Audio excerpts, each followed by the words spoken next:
The Gospel of John, chapter 19.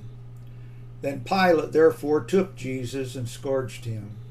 And the soldiers platted a crown of thorns and put it on his head, and they put on him a purple robe, and said, Hail, King of the Jews! And they smote him with their hands.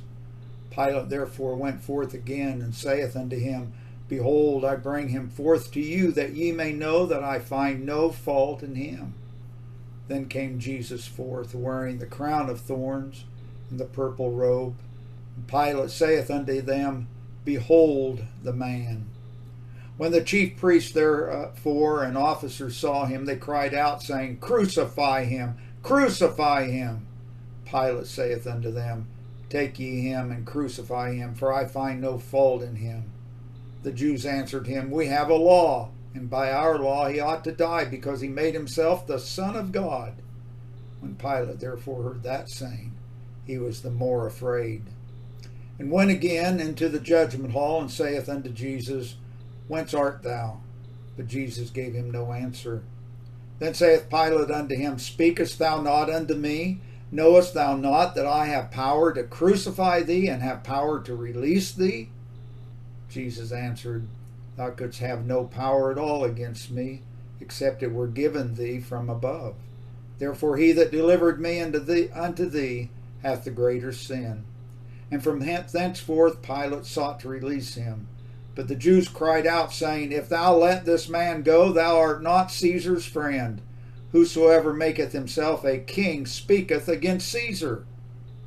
When Pilate therefore heard that saying, he brought Jesus forth and sat down in the judgment seat in a place that is called the Pavement, but in the Hebrew, Gabbatha. And it was the preparation of the Passover, and about the 6th hour. And he saith unto the Jews, Behold your king!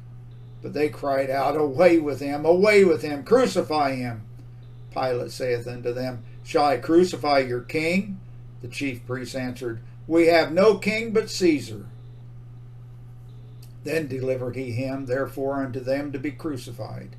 And they took Jesus, and led him away. And he, bearing his cross, went forth into a place called the place of a skull, which is called in the Hebrew Golgotha, where they crucified him, and two other with him on either side, and Jesus in the midst. And Pilate wrote a title, and put it on the cross, and the writing was, Jesus of Nazareth, the King of the Jews.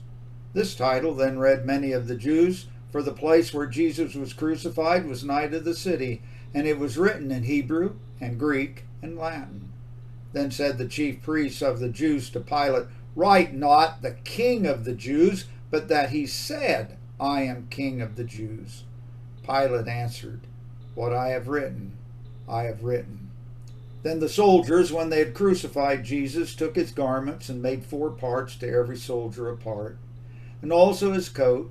Now the coat was without seam, woven from the top throughout. They said therefore among themselves, Let us not rend it, but cast lots for it, whose it shall be, that the scripture might be fulfilled, which saith, They parted my raiment among them, and for my vesture they did cast lots. These things therefore the soldiers did. Now there stood by the cross of Jesus his mother, and his mother's sister Mary, the wife of Cleophas, and Mary Magdalene.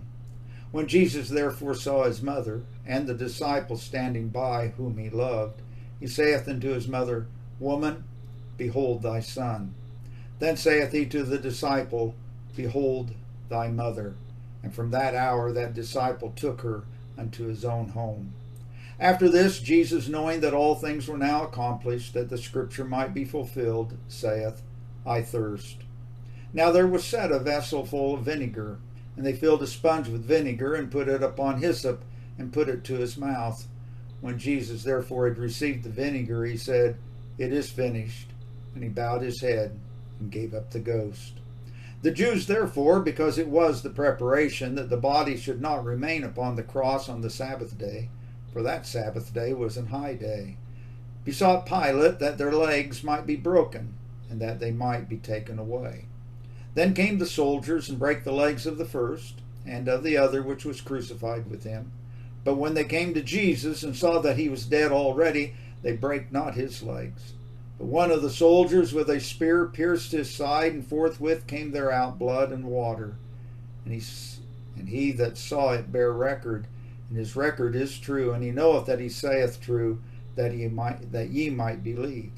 For these things were done, that the scripture should be fulfilled, a bone of him shall not be broken. And again another scripture saith, they shall look on him whom they pierced.